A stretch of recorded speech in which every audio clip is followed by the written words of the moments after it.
जय श्री राधे। आप सभी को मेरी तरफ से जय श्री राधे। आज भी मंगलवार है। मैं आज प्रभु श्री बजरंगबली की भक्ति का थोड़ा विवरण करूंगा। बहुत दिनों से मेरे पास कमेंट्स और मैसेज आ रहे थे, प्रभु जी पे कोई एक अच्छा सा वीडियो बजरंगबली पे बनाइए और हमें दीजिए, या कोई सभा करिए। तो सभा तो थोड़ा पॉसिबल नहीं है, चूँकि अभी कोरोना काल का समय चल ही रहा है। कोरोना काल ख़त्म नहीं हुआ। बहुत सारी सभाओं में, यज्ञों में, उसमें पाबंदी लगी हुई है। तो हमारा जो ये नेटवर्किंग जरिया है, इसके माध्यम से हम चाहेंगे कि हमारे जो भी प्रभु के दर्शक हैं या हमारी बातें जो सुनते हैं, जिनको अच्छी लगती है, तो हम इसके माध्यम से प्रभु का विवरण करें। तो आज हमने एक छोटा सा टॉपिक बनाया है, ज़्यादा बड़ा नहीं, कि भक्ति हो तो प्रभु कि अगर किसी ने किया है तो उसमें हनुमान जी का नाम सबसे ऊपर है। भक्त हो तो हनुमान जी जैसे।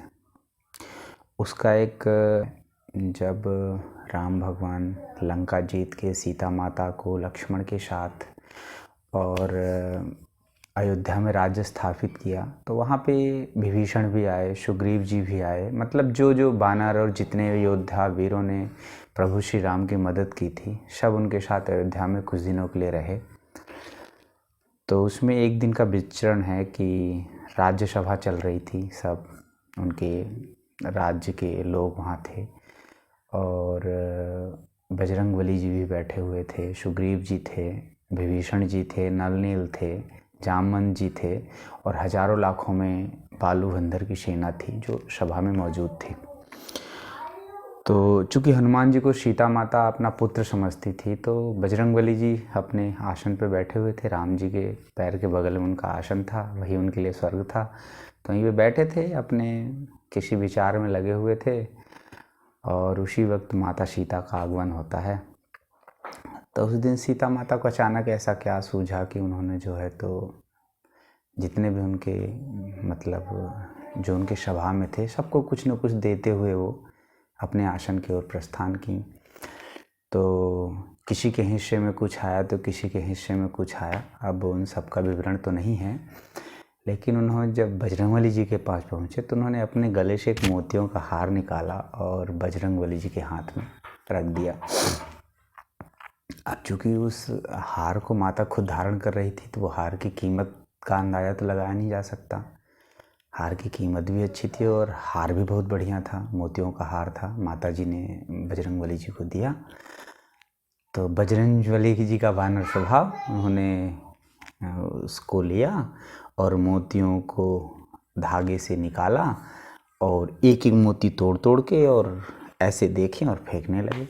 भाई सभा में सब परेशान हो गए इस दृश्य को देख करके। बताओ, एक तो सीता माता ने इतना बड़ा अपना जो है तो मोतियों को माला उठा करके इनको दे दिया, और उस मोतियों की कीमत ना समझ रहे हैं उन्होंने जो है तो उसको तोड़ तोड़ के फेंकना शुरू कर दिया।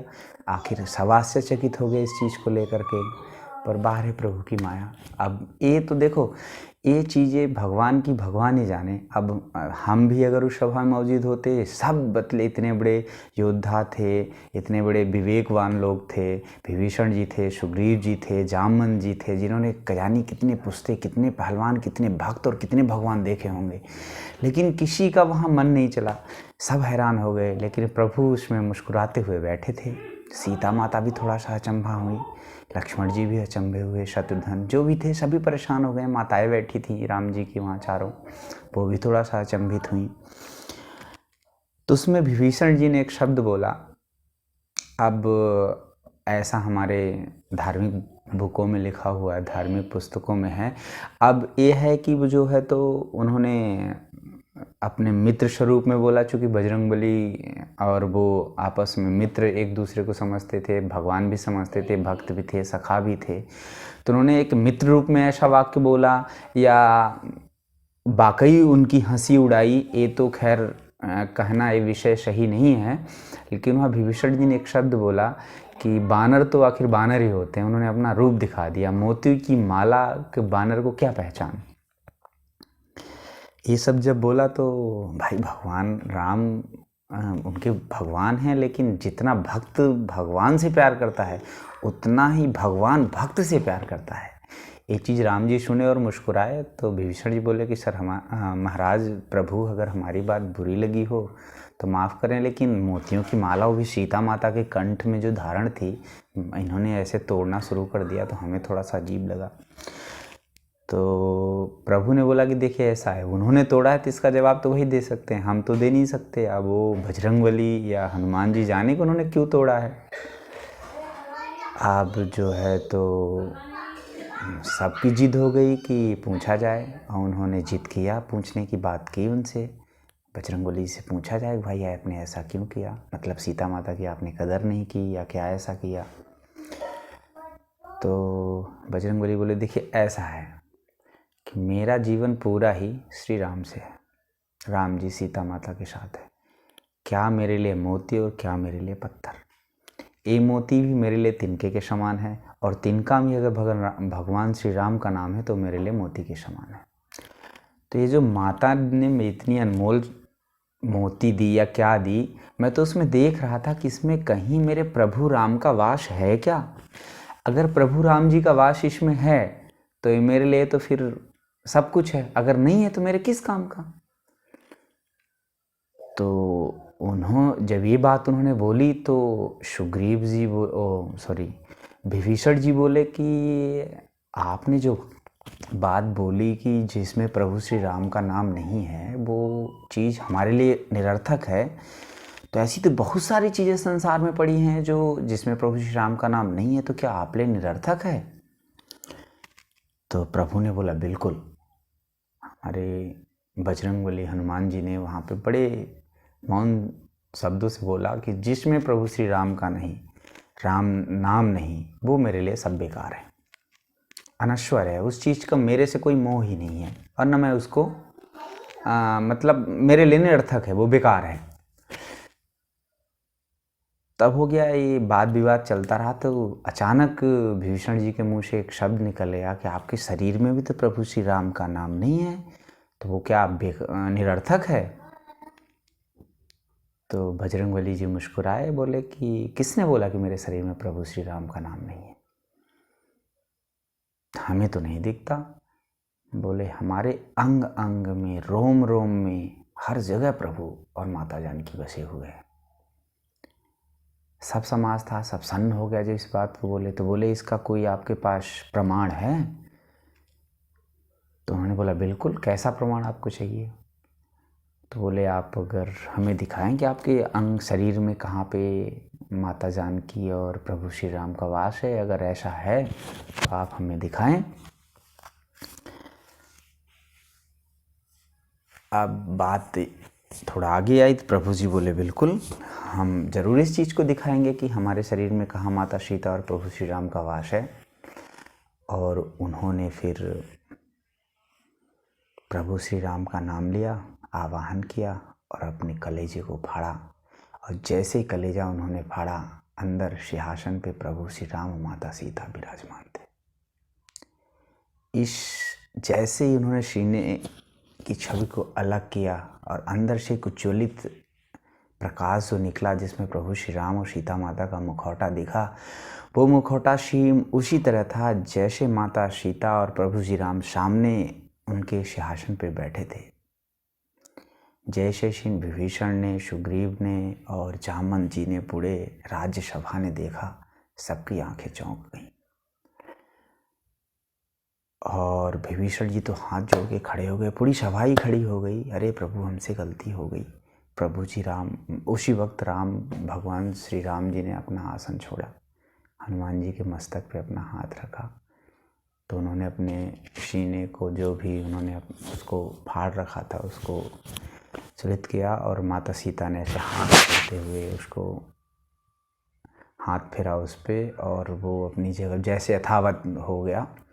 लेकिन इस चीज़ से विभीषण जी बिल्कुल शांत हो गए और उन्होंने घुटनों के बल आके बोला, प्रभु हम तो अपने आप को भगवान श्री राम का बहुत बड़ा भक्त समझते थे, हमारे मन में कहीं न कहीं एक अंधेरा हो गया था कि हम प्रभु श्री राम के बहुत बड़े भक्त हैं। लेकिन आज आपकी भक्ति देख के हमें ये पता चल गया कि हम सागर में एक बूंद के बराबर नहीं हैं। अब हनुमान जी बोले देखिए ऐसा नहीं है, भक्ति थोड़ी हो या बड़ी हो, भक्ति भक्ति होती है, लेकिन यह है कि अपना विश्वास प्रभु पे कितना है वो अपने को ही पता है। आपने अपने मन से प्रभु की भक्ति की है, आपका भी अपनी धारणा होगी कि मेरे प्रभु राम जी मेरे सब कुछ है, मैं उनका बहुत बड़ा भक्त हूँ। मेरी अपनी धारणा है कि जिस चीज़ में प्रभु राम का नाम नहीं हो मेरे लिए निरर्थक है। तो मैंने जिस चीज़ में भी चाहा है उस चीज़ में प्रभु श्री राम को पाया है। और मेरी शरीर भी ऐसी है, मैंने चाहा कि प्रभु श्री राम के बगैर मेरी शरीर बेकार है, तो मेरे शरीर में वो वास करते हैं। और इसमें मेरी भक्ति का कोई रोल नहीं है, इसमें तो जो भी रोल है मेरी माता सीता और प्रभु श्री राम का रोल है कि उन्होंने मेरे को इस लायक समझा कि 24 घंटे मेरे शरीर में, मेरे सीने में उनका वास है। हो गया, यहाँ से सभा का समापन हुआ। आगे सभा का जो भी कार्यक्रम था हुआ। तो हमारा जो मेन विषय था कि अगर भक्ति के नाम पे बात करें तो बजरंगबली जैसी भक्त तो बहुत सारे हुए, ऐसा नहीं कहा जा सकता। बहुत सारे भक्त हुए, बहुत सारे शिष्य हुए, बहुत सारे गुरु भी हुए, लेकिन वैसे भी कहा जाता है राम बजरंगबली जी की मूर्ति हो, उनका चित्र हो, उनका मंदिर हो, अगर उनको आप कहीं बसा रहे हो अपने घर में, उनके भक्त हो, तो वो तब तक पूरे नहीं है जब तक प्रभु श्री राम का नाम का विचरण आप वहाँ पे नहीं करेंगे। तो इसलिए चाहे आप अपने घर में प्रभु जी का सुमिरन करते हो, उनकी कोई मूर्ति हो, उनका कोई आपने चित्र पटल लगा रखा है अपने मंदिर में, कैसा भी आपका विवरण है, तो वहाँ पे ये चीज़ का ज़रूर फोकस करिए या ध्यान दीजिए कि उनके चित्र के साथ, उनके मूर्ति के साथ, उनके फ़ोटो के साथ, या आपने उनका कंठ धारण किया है बजरंग, बहुत लोग कंठ धारण करते हैं, वैसे मैं इस चीज़ के लिए मना करता हूँ कि आप कभी भी किसी भी भगवान का कंठ वगैरह धारण मत करिए, क्योंकि कंठ धारण करना फिर उसके साथ जो हमारी नेत्र क्रिया होती है, बहुत सारी चीज़ें होती है, उसमें पे उसके नेम धर्म जब तक आप ना जाने तो ये चीज़ें धारण ना करें। बट अगर आप लोग धारण करते हैं, उसके बारे में जानते हैं, तो हमेशा बजरंगबली को बगैर राम नाम के शब्द, जहाँ पे राम नाम का कोई चीज़ नहीं है, चाहे आप कितना भी कोई भी हो, वो उनके लिए निरर्थक। तो बजरंग की भक्ति राम से विख्यात है। और जहाँ तक मुझे पता है कई दिन से प्रभु श्री राम और बजरंगबली पे मेरे के बहुत सारे लोगों ने कॉल भी किया था, बहुत लोग आए थे एक सभा करने के लिए। तो बहुत बड़ा सभा तो मैं नहीं कर सका, और ना भी कोरोना काल में मैं चाहता भी हूँ। खुद मेरा स्वास्थ्य थोड़ा सही नहीं चल रहा है, तो भक्त के रूप में बजरंगबली का ये 5-10 और आगे भी थोड़ा मेरा स्वास्थ्य सही हो जाए और प्रभु की माया से जो कोरोना काल है हट जाए, तो फिर बड़ी सभा होगी। और आप सब प्रभु श्री राम और बजरंगबली जी का नाम लीजिए, भक्ति करिए, और अपने अपने परिवार, अपने अपने जॉब में, अपने नौकरी पेशा में, जहाँ भी है अपने धंधे में सुरक्षित रहिए, स्वस्थ रहिए। जय श्री राधे।